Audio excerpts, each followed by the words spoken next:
Are you ready? Are we recording? Yep. Are we on? Okay, we did the second grade reading PLC because we wanted to really focus on those decoding skills for all of our students that are struggling to read. Our goal was students will increase their reading 6 to 8 levels or more with 80% based on the running records. So we just did the running records. We're hoping to see that much improvement. So basically the way we went through this is week 1 we talked about where we wanted to go with our PLC. Week 2 we decided that we wanted to focus on the phonograms and teach reading through the phonograms. So we took notes and observed our mentor teachers. From there, we for a couple weeks helped our students decide how to spell words and how to read words by having them identify the phonograms themselves, as opposed to a lot of times where I would point to it and then I tell them the phonogram. So it made it a little bit more difficult for them. And then right around week 5, we started targeting those students that were really struggling on their reading levels. They were in maybe reading level 1, 2, 3, 4, 5, when really they're supposed to be about 16 or 24. Week 6, then we started working with those students because they made progress, so we started reading CC words. And from there, we decided that they needed to figure out the sounds of the vowels that they make in CC words. And then we continued leveling text. And then finally, we just did a final assessment with the running records. Yeah, so right around like the last few weeks, we kind of split off and did a few different things. I didn't really do CVC with my students at all, but I did more of the level of text and making sure it was what's right for them. Some challenges we had. We both had some problem with our teachers releasing responsibility and time to us.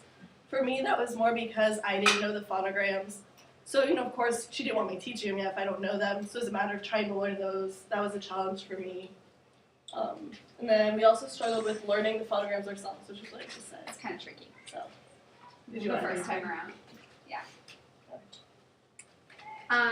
Successes. So basically, because we were trying to work with those students that were struggling the most, I felt my biggest success were the students that were struggling and then made progress. So I had one student who was at reading level 1, and that was generous, saying that she was at reading level 1 because really she couldn't identify the sounds of all of the letters. She didn't know any of the phonograms, and by the time I finished this PLC project, she was actually at reading level 5, which is still very far below where she should be, but she was actually able to decode words, which from not knowing the sounds of the letters to being able to sound out words is huge, huge growth, and she's like making a lot of progress even now. So I was very excited about that. And I also had a student, same kind of thing, where he was very low. He was in resource. I worked with him last semester. He was actually, I think, at a 1 also. And I was able to get him up between what I was doing and what he was doing in resource, up to about a 4 or 5. So he's getting there still. We didn't reach our goal with those students, but just seeing that improvement was really good and really fun to see. So with my students, they made an average of at least 5 levels, and some of them increased 20. So I had some students that started at level 4 or 8, and then they were at 24 or 30, which was really exciting to see because it just shows that once you tackle a skill, kids are really able to catch on.